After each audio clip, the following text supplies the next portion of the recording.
Something more like. Oh yeah, that one. All righty. Hey, good morning.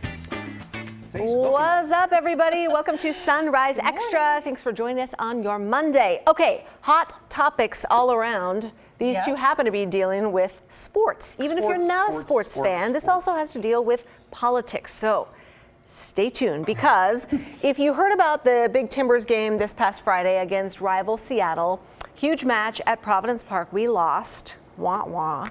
The Timbers lost. The Timbers lost.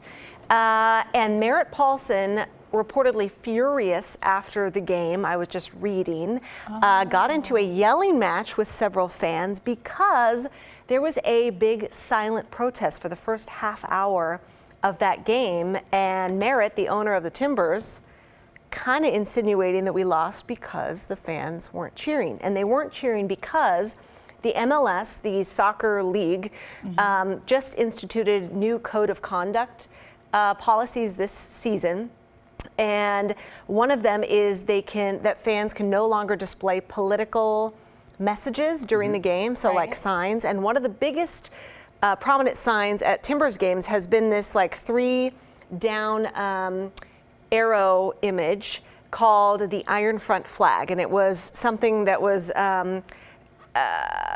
made popular in World War II. Yes. During Hitler and the Nazis, and people used it as a symbol to fight fascism, and but then the Third Reich, the Nazis, took down this flag and made people, here it is, this is what we're talking about. This is called the Iron Front flag. So people at Timbers games wear this on t-shirts. Obviously this is a banner. They have different scarves and stuff, and it's been made really popular there. Well, now the MLS says you no longer can display this in the games. No more political messages. Political signs whatsoever. Political but this is symbols the weird part. So you can still do military appreciation nights. You can still do other government stuff. I mean, like the Pledge of Allegiance is National still, National Anthem. All of that stuff still takes place. So it's kind of, some people are saying a little pick and choose. So they did a silent protest for 33 minutes to mark 1933, when this symbol was taken down by the Nazis in protest. So we want to know, do you agree with the MLS ban? Should political stuff be allowed in soccer games, messages, or not? Oh, they are starting to roll in all the what do you guys comments. think? Let us know. Can we read just a couple of them? Yes, please. So Mark said, "We are there to watch soccer. Why do we need to bring in any politics?" And then we have another, Howie says, "Okay, sure. That's why y'all lost. Give me a break." So, and that was the Merritt Paulson argument. Tell me more about the Merritt Paulson stuff. What else did he say? So he was apparently yelling. I was reading some tweets, even from some Oregonian journalists and other people who follow soccer, and from some fans who said that it was directed at them. He ran into a couple of members of the Timbers Army. It was really loud. Some people were having trouble hearing, but he was saying basically like, "Thanks a lot, you guys. Your your booing or whatever, or lack of cheering, cost us the game." Didn't the Seattle team do the same thing? They did the exact, and that's important to note. The Seattle Sounders, who are our huge rival, feel the same way about this. So their and version so everyone in Providence Park was silent for 33 minutes. I mean, how many Sounders fans were there, though? I would expect the They have a much smaller area, but they took part. And Mark, and I don't know what he means by this, so I'd have to go back and look. Mark actually comments that it cost us a goal with several exclamation points. Merritt is correct. So I don't know what he means One by of those goals happened during the silent period. And Mark's, the goal wasn't scored because the crowd was silent. Is this the same Mark? Later he says should have kept the Army seats empty if we really wanted to protest. So that was his follow-up. So I was just reading an SB Nation article who says, "Hey MLS, this is what did you expect to happen?" This is kind of interesting because it's like the demographics of who is a soccer fan and who is like an NFL fan or an NBA fan. Like, you would never see this at a Blazers game. No. Never. And they say, MLS, you marketed towards, the young, urban, kind of more left-wing person who is very diverse and very socially and politically aware, versus like, according to this SB Nation article, like NFL fans who are more conservative, white, something or other NBA, and you Or like the at the very MLS least, not wants as people to be politically rowdy charged. and loud, Right. and that's what sets them apart. So when you ban something like this, they're saying, well, what did you expect? And well, Liz their is weighing in, fans. kind of supporting that, says absolutely allow the political signs. Politics govern our lives. Why not let free expression reign? So that's one of the first ones I've seen on that side of the argument. What our poll is. Yeah, we'll show you our megaphone poll or our viewer voice poll. Yeah. I can never remember what it was Wow, called. there's 71% of you Right. saying yes, you support the ban on political symbols at soccer matches. Oh, can you hit refresh for me, Jess? Or I will. Refresh it. On our Facebook page this weekend, we posted this story, and we had gotten over, she's scrolling to it, over 500 comments. There we go. From people, and a lot of people saying, you know, they were so proud of Cascadia, which is the Seattle-Portland rivalry, anti-racist, anti-fascist. Those are even from the Seattle people.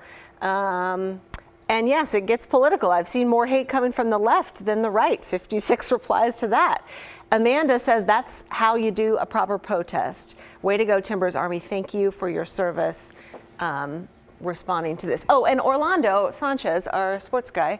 So here's the video of the second that they were silent, and then they started erupted. cheering at Yep. minute 33. And a lot of people getting around this ban by bringing like single arrows into the game and then lining up Yeah, as to the create three. triple arrows over there. Yeah. So what do you think as a former sports guy? Because I'd be curious just in general. I know that the energy of a crowd can lift a team and can push them over, you know, the finish line to win a game. But is that a legitimate argument That it costs here? the game? That Oh, it well, costs no. the game. That's- I mean, to me, that's silly. Yeah. I mean, Okay. they're professional athletes. I don't think that they really, if they are concerned with how many people are in the stands, I'd be surprised. I would think that they would play the same. I'd like to think that they would play the same whether that place was empty or full. Yeah. And yes, the crowd can charge you up. I get that. But at Totally. the same time, we gave up a goal because our crowd was silent. That's silly. Yeah, That it to me is sounded silly. silly to me too. Has Timbers Army or anyone from it weighed in since all of this? Like, you know, with the stuff about Merritt Paulson, have you guys seen anything that they've? No, but- did they feel that they're happy? I mean, they're not happy the team lost, but I mean, do they feel their message was? To me, I they think came into that so. game more concerned about the message than the Than the outcome, win. right? Now, Or I mean, loss, yeah. Honestly, and in the big picture of life, maybe to them, I can understand why the message was more important than the outcome. I mean, sports Yeah. is sports. You move on. I still have to come to work on Monday, whether the Timbers win or lose on Friday. But they were pretty passionate about this cause, and so they made that the focus of Friday's game versus the actual game itself. And that's why I think it's. To me, I would never be that sort of sports fan. It's just not me. I'm not judging them, but I would say from my standpoint, when I go to a game, I'm all about the game. I'm about that experience. I'm about the outcome. I'm about watching the athletes. And Yeah. to me, you know, politics, when I go to a sporting event, isn't really in my mind. I'm escaping that real world, and I'm watching this like silly, Yeah. not And that's important what world that's fun prompted to the watch. MLS to do this fan policy, you know, code of conduct, is because some fans who are conservative, and of course they buy season tickets, felt uncomfortable seeing symbols that Antifa have used Right. or other groups, you know, in all of these huge protests that we've seen across Portland. And they felt like, hey guys, there's kids here, like let's leave this stuff at the door and just play soccer. Did you read Mary Mapes Hooten? Did No, you go see? ahead. Hi, 'Cause Mary. Kind of Thanks for watching. piggybacking on what you're saying. Political statements have no business in sports, period. Tired of seeing and hearing it. I want to know, Mark has weighed in a few times, and Mark, it sounds like Mark Kretzer. I'm guessing you're in Timbers Army, Mark, saying we leveled the playing field by staying silent. I'm No, curious, I don't Mark. think he is. I think he's against the idea. He's mad that the Army was silent, and he's saying that it did cost them the game. Because that level. Oh, he did. Oh, Took away the home I field. see. Yeah. Well, I was just Do it curious against Kansas City, if not anybody Seattle. watching, Yeah. what's next? I mean, is Right. Timbers Army going to do this at each game? Was it just one and Well, done? and I want to. I think there are a lot of people that agree with. Maybe I'm wrong, but agree with this statement. Not wanting this in the sports arena has nothing to do with whether you're conservative. I was or just gonna liberal. say that. I mean, if I wanted political commentary, I'd stay home and watch cable TV, for crying out loud. To kind of piggyback on what Drew said. I go to the sports, I want it to be about sports. I paid a lot of money to enjoy a sporting event. Anything that interrupts one way or the other, it being the sporting event that I paid to go enjoy, Right. I dislike. I even get bothered by the Period. wave sometimes. At a baseball game, the wave, it's like this, like there's a crucial moment in the game. It's the 7th inning. It's You're just like, a close let me ball game, focus. and we're doing a You're wave like right now. timing it, Let's yeah. True focus on story. the pitch. This guy did this once years ago. He went like this. He hit my flipping beer. That's when the wave really stinks. Foul. All right, yeah. Well, you know, Mark, that you brought up, Mark, earlier, is pretty much been our most vocal responder on the Facebook feed this morning. And He said you're 100% correct. He wanted them to win. yeah, he wanted them to win. He's obviously a Timbers fan. Gotcha. He says we leveled the play. He disagrees with me, though, saying that the silence of the home crowd absolutely affected their level of play. Well, Tim weighed in. He said, not political. Keep that stuff at home. Wolf Lee says, wish they would do that at football games. Interesting. Yeah. I mean, we've got all that conversation Yeah, going people on have with the different kneeling opinions. and Right. Yeah. I mean, I think the NFL definitely lost fans over the Colin Kaepernick deal and the protest during the national anthem. There are definitely people that have said, and I've heard them say, whether they've held true to this, I'm never going to go to a game. I'm not even going to watch an NFL game Right. until the players, I to think- a man, stand up and honor the national anthem. Obviously, there's others that support that move. Sports is a huge business, especially football, one of the biggest businesses on the planet, right? Part of being that business is they would like to have some control, I think, on what the headline is on Monday morning. And they want the headline probably to be about about the game. football, about the sport, not about something else. Right. So from a business standpoint, I feel like that's probably weighs in to what they want their policy to be as well. And Rick's saying here, sports is essentially entertainment for sale, similar to TV and movies. It should be up to those putting on the show as what to allow. And he goes on and talks about that. But I mean, you do have that argument too. If it's your business and you run it and you want to say no this, no that.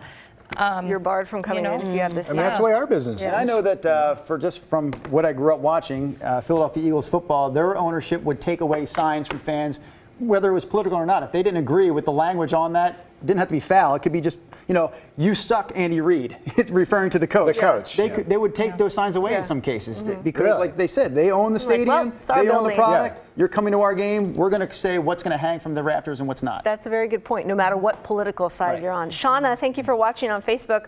All they're doing is taking a risk of losing and alienating potentially half of their fan base. Every time a company has brought in politics, they end up losing a lot of money and fans, and rightfully so. Just stop it. So tired of it all. So yeah, a big... Kristen has an interesting yeah, comment. I saw She said a game is won or lost by the players on the field, not by fans cheering or not cheering. And then I'm just going to scroll down because she says, I've also been very disappointed in the behavior of the Army at times. For instance, in a recent game when a player from the opposing team was knocked out cold, my daughter was sitting in the Army and everyone began shouting, "No pity."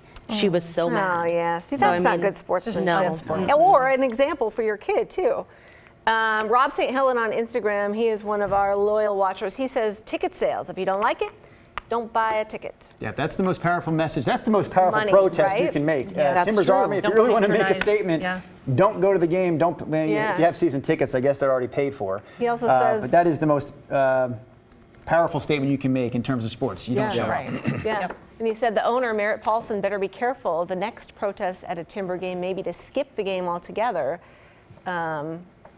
That would grab his attention. I mean, yes. I would imagine though that when the MLS or any organization makes a decision like this, they know they're gonna assess all the risks. They're gonna assess all of that, and they've probably calculated that, and they probably Like, well, they it's clearly worth it, yeah. said, you know what, it's worth it. We want to do it, and we're gonna lose a Both sides. certain percentage and carry on. Okay. I mean, I'm guessing. Keep So- letting us know what you guys think of that. The other big topic today is this shocking, really, retirement of Andrew Luck. Oh yeah. Yep. Just in the first quarter of a preseason game this weekend. He's only 29 years old.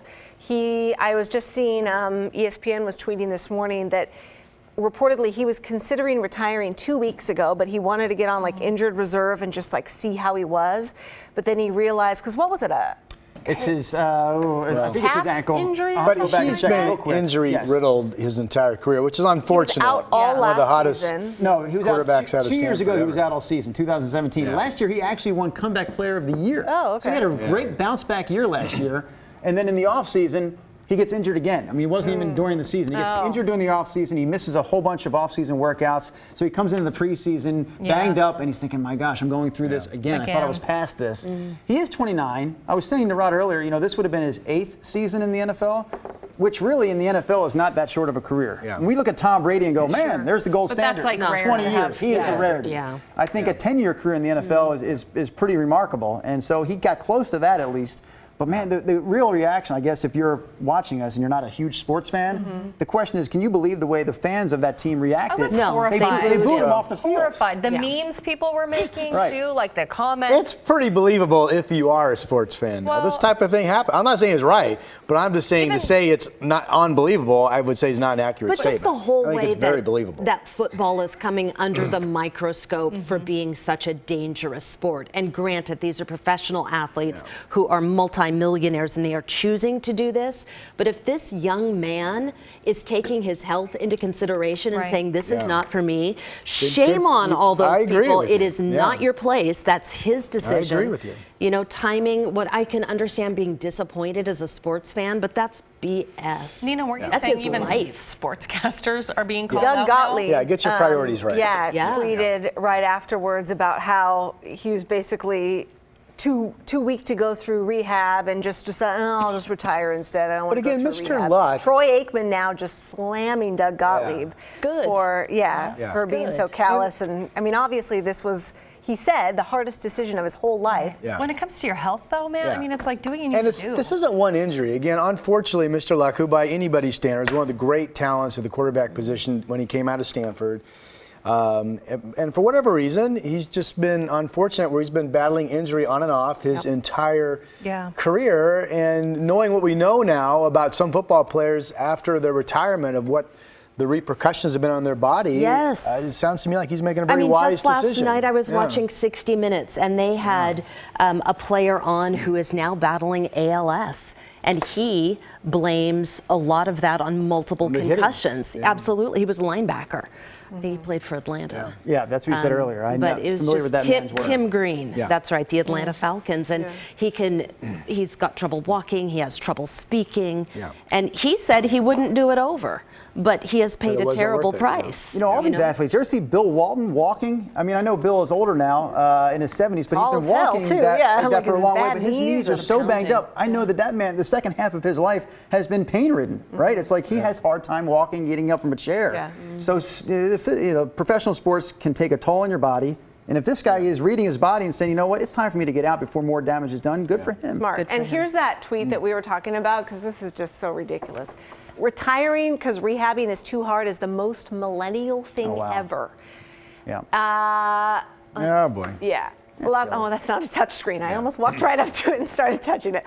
Troy Aikman, if you can pull up Troy Aikman's account, Jess, who works at the same network as Doug Gottlieb. Over at Fox. Over at Fox. So Doug is on FS1. Way to push it, Rod. And Troy Aikman is a play-by-play guy for the NFL on Fox. Just lit into him. That's total BS, Doug. What qualifies you to decide how someone should live their life? So you're now the authority on what motivates Andrew Luck, and if his decisions don't fit into what you think is best for him, then you rip him. Guess that keeps you employed on FS1. Nice. That's a great comment. 281,000 likes on that. So people are just being jerks. You know, but like Ron said, I mean, there's right. a lot of money riding on him, but geez. I said it doesn't surprise me, meaning, unfortunately, this type of bad behavior from sports fans has been going on for decades, right? Where people, for some reason, think that being the fan of their sporting team is the most important thing in their life. It's not. And this man, even if it's not his health, if you just decide you want to do something else with your family and your life, that's your right. It was really a strange set of circumstances how the story unfolded, because it was during a preseason game on Saturday, I want to say. So the game's going on. He's on the sidelines. He's not playing. We knew he wasn't going to play because of this calf injury. And I guess later he said he was going to make this official announcement after that preseason game. He made up his mind before the game. He said, afterwards, I'm going to make the announcement I'm retiring. Somehow, someone on the inside knew that announcement was coming, and they leaked it to the media. So while that game is going on, ESPN breaks in and says, Tweets hey, go- breaking news, Yeah. Andrew Luck Sure. reportedly retiring. Yeah, which is a huge story then. And so that story starts spreading through the stadium. Andrew Luck catches wind like, hey, it's out there already. You got to say Crap, something. yeah. So he just gets on the socials and says, it is true. I am retiring. I'll have more information after the game. And that's why the booing started at the game. As he was walking. But I was out. thinking like Brandon Roy, that guy's career was cut way too short because of his knee problems. And if that announcement happened during a Blazers preseason game and he was on the bench and word got out, would fans start booing Brandon Roy at that Blazers game? I'd like to think we would not have done that. Maybe I'm wrong, but I don't think fans would have booed Brandon Roy for making that decision. No, because you in what saw we how thought was hard like- he was yeah. working and how hard he was trying. And it's like, what can you do if you're Right. crippled? And Andrew Luck did try. He did come back from a bad Yeah. injury 2 years ago, won NFL Comeback Player of the Year last Yeah. year. So he has gone through the rehab deal. He just decided he didn't want to do it Somebody again. now on Twitter I was seeing has compiled every hit he's taken. Like just Right. it's, I mean, it's instant editing. Yeah. It's 2 minutes and 20 seconds of every hit over the years, and he's only 29. And like, what Right. what does that do to you? We know what So- that does. Yeah. Doctors Right. tell us Yeah. what that Yeah. does. Yeah. And it's not good. I don't blame him one bit. That's CTE. Yeah. So. Rough. Okay, you guys, good discussion Yeah. today, right? There are tons of comments on this. We've got our KGW Facebook post about the Timbers political messages issue. We're going to be following up on that this week. So thank you for joining us. Have a wonderful day. Bye.